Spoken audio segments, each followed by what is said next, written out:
Hey everybody, it's Durger time. Welcome to an episode of Total Extreme Wrestling 2016 Local to Global, where we're taking our little backyard fed Cyberpunk Wrestling and trying to bring it to become a global superpower. So we had our first couple episodes here so far. We've been kind of building up. Had a couple matches. We started at 0 momentum, and we have now moved up to 2. That we have increased our momentum by 200%. I would consider that pretty good. And what's really important, though, is that we are remaining pretty profitable. We are in August of this year so far. So we've gone through 1 month in the game. We started to save with the Who's mod, and it started in July, so we had 1 month here gone through with $1,000 in ticket sales, $1,200 in miscellaneous goods, and of course it cost us about $3,000 in order to pay this off. So at the end, and we had $5,000 in sponsors. So at the end, we kind of broke even, but not really from our ticket sales. It was really mostly from our sponsorships. Which is helpful, certainly. Merchandise sales wasn't horrible either. So we know that that's sort of our area. So we have about $2,500 to play with reasonably to maybe, bring somebody on here and do something interesting. So we do have Neuromancer as our Cyberpunk Grand Champion, which he is held and had 1 defense on. And we have no other belts yet. Basically, what I'm thinking about is that we need to quickly get into a small size category. So if we look here, our next size up is small, and we need to have an 11% importance in one region. Well, good news is we are in the tri-state area, and if we just keep on hammering in tri-state, we only need to go up 1 percentage point. We start at 10, so we're just there, just barely there. We just need to move up a little bit. So how do we do that? Well, one of the things I've been thinking about is we have, a pretty good, I like this cast of people. We got some cool people to be playing around with. But one of the things I was thinking about is we could probably use a little extra star power for some of these shows. I'm thinking a crappy indie booker. And one of the things I can think of all the time that indie bookers will do is, in order to get more butts in the seat, grab some people that previously wrestled for WWE that are well known. So actually, let's go to their alumni screen. And let's see who is affordable for us. Remember, we have about, let's say $2,000 we can play with reasonably. We don't want to blow that all on one person, but we know we have some wiggle room that we can add an extra person into a show to gain some star power. So if we go here, view their profile, view their alumni, we should see, well, this is going to be everybody, isn't it? This is going to be a lot harder to really, oh God, there's so many people. I mean, this might not be the easiest way to do this, actually. I didn't realize that I keep on forgetting that Who's mod has everybody in it, which is great, but also really hard to find anybody.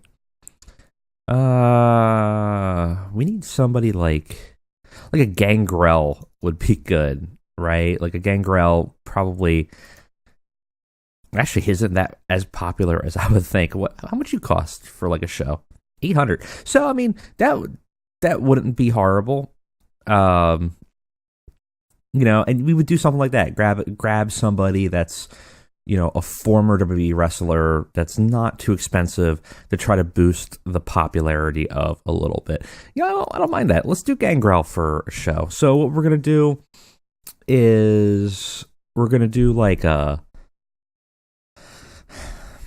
3-month contract with, we could do unlimited appearances because there's no guaranteed downside. And he's going to just be exclusively in the ring as a special attraction. We're not going to cover his expenses, and we'll give him a hiring veto or something. Yeah. And then let's see how low I can get his price. I only want to give him like a 3-month because I don't want him to go and start complaining that he's not getting paid enough, or he won't be around long enough for us to worry about it. And the hiring veto is just there to give him some feeling of like extra sweetening in the deal here. I don't think we're gonna get him for 600, but we'll see. Events and 8 shows. We don't have an 8 show. But, holy crap, he's gonna take that. Well, there you go. If I paid him any less, he would just be going in for like catering. Okay, sure, that's great. That's awesome. I did not expect that. So that's a good. That's not a bad option there. Let's see who else we can grab, because we want somebody with maybe a little bit more star power, just a little bit. So if I check, who is exactly recognizable, let's say. Get Ryback, Rob Van Dam. Strong popularity in this area. Would be a really, too small. Okay. I'm assuming Ryan Reeves would say the same thing. Yeah. Okay. So that's out of our level, which is fine. I mean, that would have been a hard get. Let's see regional star. And actually, what we want to do regional star specifically in the tri-state area. Would be a smart move. Because like somebody like Tommy Dreamer has a 45 rating in the tri-state area, could be very useful for us due to his legacy with the ECW. So he has a bit of a bump there. What's he cost? Oh, 1,700. Okay, I'm going to see the lowest would be 1,280. 3 months would be specifically a special attraction. You will not have cover travel. I will give you a hiring veto. Can I get you for 1,280? Let's see. He wants another events at 8 shows. Holy crap. Okay, so I mean that's a lot more money, but he's also got almost triple the amount of notoriety and popularity in the region than Gangrel did. So that's not a bad option, I think. It's not bad. We could definitely take that and use it. So, anyways, let's go ahead and we do have a couple of storylines going on. We don't have a lot, but we do need some, and most of them are focusing on the building up the existing roster, because we have some really lightweight roster. Some younger guys, just obviously who we're trying to focus on. We have some of the lesser knowns and things like that, and not necessarily lesser known. Matt Riddle's not lesser known, but he's not. He doesn't cost a lot. He's not a huge get yet, right? Like if TEW 2020 comes out, that's going to be a totally different ball game, right? And in 2020, Matt Riddle's namesake is going to be a lot different, but right now he's sort of on the bubbling of the underground. So we're kind of building them up. One is the Neuromancer's reign as a grand championship, with Joey Janela trying to take it, which is eventually going to be a thing where Neuromancer is going to carry him for a little bit, and then we'll put him into more of a road agent capacity, and a character. But we'll have that going for now, and hopefully Neuromancer's rub on to Joey Janela will be positive. And we have Matt Riddle and Kimberly with the Proving Ground, and Brian Pillman's legacy starting off with Zaria Schreiber, which didn't start off well. It doesn't look like. I mean, she lost by countout, so yeah. All right, let's go ahead and fast forward here, and we can see what we got going on. See what our next Cyberpunk Wrestling Live is. All right, and we are back. We did a full 75 minutes, 8 segments, so we are Not losing any of the buffalo here. We're using every minute to the possible, to as much as we possibly can. And I think it's a good show. We'll see what happens here. We're definitely using those legends, I think, in the right way. And you'll see here in a second. Let's go ahead and jump forward. So we start off with Joey Janela starting the show, cutting a promo. And he's kind of being a dick. I'm sure everyone's surprised by that. But he cuts a promo in Philly saying he's the most hardcore guy in Philly. Philly really doesn't deserve its lineage. New York is really where the hardcore scene is. And no one here can challenge him. And Tommy Dreamer's music hits, gets a cheap pop from the 100 people that are here. 114 people. It's not a huge, it's in the middle of a fire hall, I guess. But, the 3 people that are there are really happy. And Dreamer comes out and challenges him to a Extreme Rules match tonight to prove who really is the most hardcore guy. And that'll be fun. Tommy Dreamer got his fan favorite wholesome gimmick. What the hell? Got a rating of below average. Yeah, I would say that's a weird gimmick for him to have, but we'll have to change that. But he's not going to be here much longer. Got the crowd hotter, though. Janela getting better as his gimmick. That is good. And so we know now that, Tommy Dreamer and Joey Janela will have a hardcore match. And first match of the show is Brian Pillman Jr. versus Rachel Ellering, where Brian Pillman defeats Ellering in 7 minutes. Decent reaction, subpar wrestling. They both do okay. Pillman's a bit better. Got the crowd hotter, though. Nobody's improving. E-. Remember, we're going to get a lot of these. Like, if we see a C, we are doing exceptionally well at this stage. We just don't have the talent to pull on great ratings, and it's not scaled for every promotion. We're not going to get a B, or even a C. Like, actually, probably a D+ would be amazing for this promotion at this stage. Very unlikely to happen. Speaking of low, here's an F here from Angle after the match. Brian Pillman celebrating. Zaria Schreiber attacks Brian Pillman and starts beating him down on the ground. And the Pillman legacy has advanced, but actually lost heat from this. Nobody seems to like Schreiber. So something we might want to look at, maybe adjusting here. We have a match. Matt Riddle in his little open challenge calls out another person. Ace Austin tries to take the win for Matt Riddle, but Matt Riddle's too much. He defeats Ace Austin with a submission because obviously Matt Riddle's doing his submissions only matches, no countouts, no pinfalls. He's going to submit everybody. Matt Riddle is definitely the better of the wrestler too. Apparently the crowd really doesn't like Ace Austin wrestle, so we might want to just job him out and get him out of here, because we're not going to be able to probably turn him around. He is improving his Rumble skills, though. That's good. 27E, it's not bad for both of those guys. Then after the match here, Matt Riddle gets on a microphone and asks if there's any worthy opponent out here to take his challenge, and he doesn't think anybody in Cyberpunk is strong enough of a competitor to face him. And out comes Kimberly, who says that, she's a worthy challenge. She, she has the heart and soul of the Philly tri-state region, and she can use that to overcome him. And so we know in the future, in the next week, next show, Matt Riddle and Kimberly will go at it in a submissions-only street fight. They didn't do bad. E- isn't bad for this. And we've started the Proving Ground storyline with Matt Riddle, as we see Kimberly and Matt Riddle start to face off. Two very diametrically opposed wrestlers. It'll be kind of interesting to see how that works out. Kimberly does have a match tonight, though.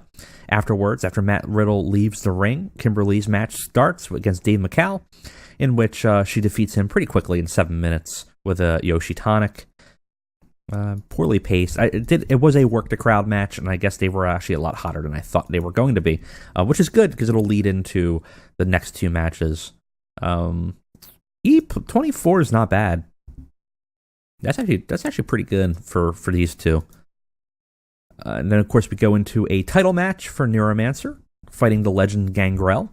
Had a decent reaction, subpar wrestling. Neuromancer defeats Gangrel in 14 minutes with a pinfall with the Blade Runner. Neuromancer makes defense number 2, trying to boost up the credibility of the title a little bit, and having Gangrel here to take the pin and be sort of a legacy challenger is kind of a fun way to do this. Gangrel was off his game. He was visibly tiring, and maybe the match was a little too long. Did get a crowd buzzing, though, which will be great for the next match. Oh, wow. Man, Gangrel's performance sucks. I mean, I know we made our own character. I tried not to make him, like, too good, but I tried to make him, like, the best of a local, that kind of idea. So 32 is about right, but holy crap, Gangrel, I thought you were better than that. That's something. 27 though, not bad. And we move on to the main event of the night, which was pretty okay. So I kind of expected a little bit higher than that, but in a battle had a great heat, decent wrestling. Joey Janela actually defeats Tommy Dreamer in an Extreme Rules match by 12 minutes by a submission. Tommy Dreamer took a crazy bump during the match. We made it a very chaotic match, so that actually helped Joey Janela, who apparently was performing pretty badly. Got the crowd buzzing. Didn't sit well with the crowd, though, which is interesting. Tommy Dreamer had a 42, Janela had a 30. Both did pretty well, so that's not bad. Yeah, it's not bad. It's not a bad main event, though. And so give Janelle a bit of a rub, and Tommy Dreamer gets the main event the show, give the crowd something that they want, and that's pretty fun. Yeah, I guess not. I gotta look at so one of the other things is we don't have a good scouting level yet on these guys. I would have thought Janela had a better hardcore skill, but that's fine. Doesn't have enough interesting storylines going on. We probably should have a few more people. I think we need to put Janela in a storyline to have something going on with them, just so that, because we didn't use all our storylines. Increase our popularity, which is good. Let's go ahead and praise for a great performance. Pretty much everybody. And